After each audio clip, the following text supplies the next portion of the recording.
يوم من الأيام كان في بنت وشاب يلي هن هلأ بيعفرين قصة واقعية ولهلأ البنت والشاب عم يعيشوها. طيب رح أحكي لكم القصة. كان في شاب من يوم من الأيام كان بالفيس عم يشوف الفيس وعم يتسلى بالمنشورات. شاف اسم بنت وفات لصفحتها ومنشوراتها، قال لحاله بدي بعت له طلب صداقة.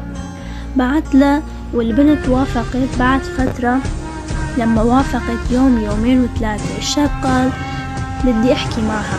صاروا يحكوا فترة منيحة كتير، تعرفوا على بعض وصاروا رفقة مقربين. بعد فترة الشاب صار يتعلق فيها وصار يحبها، بس الشاب ما كان يعترف لأنه بحبها للبنت.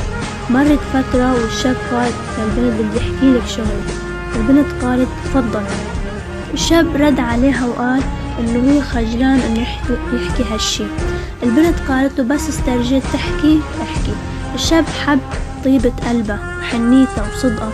راحت فترة والشاب قال للبنت ما عاد في يتحمل، بدي احكي لك هالشغلة. البنت ردت عليه وقالت له خلص احكي لي وخلصني.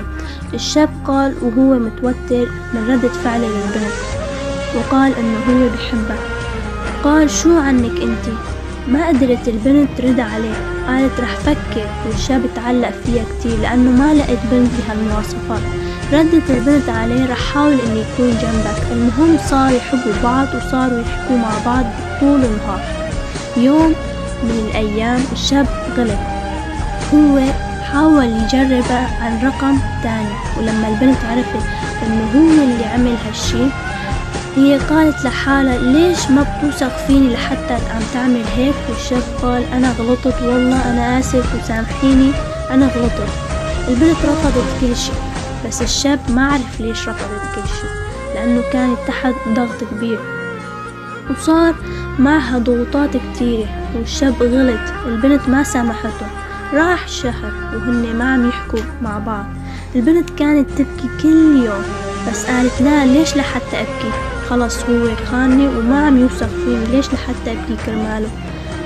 رغم اني انا كنت جنبه وحاربت كل اهله واهلي كرماله هو، بس هو لسه ما صدقني، وليش لحتى يعمل هالشي؟ قال ما لازم ابكي ورح كمل حياتي.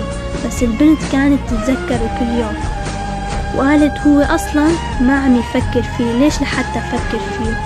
الشاب ما كان يعيش بهالفترة، كان يبكي ليل ونهار ويفكر كيف رح تسامحه وكيف رح ترجع له مثل قبل ومثل ما كانوا، أو كيف رح تحكي معه مثل قبل. والشاب يوم عن يوم صار يندم ويفكر أكتر. بس بعد فترة الشاب راح لعند البنت وقالت له أنا ما بتخلى عنك وأنا بحبك وأنا ما فيني أعيش بدونك. بس البنت ما كانت تفكر بهالشي ولا تسامحه، لأنه كل ما تتذكر اللي عملته فيه ما في تسامحه. البنت كانت مجبورة تقول له روح ما بدي شوفك وما بدي إياك. البنت كانت تجرحه كل يوم حتى تهينه، بس وليش؟ لأنه كانت مجبورة تتخلى عن حبه. والشاب كان ساكت كرمال حبه ووعوده، وكان يعرف فيه أسباب تانية. بعد الشاب فكر كتير وقال رح روح وواجهها بكل شي. والشاب راح لعنده وحكيته كتير، والبنت بلشت تقتنع.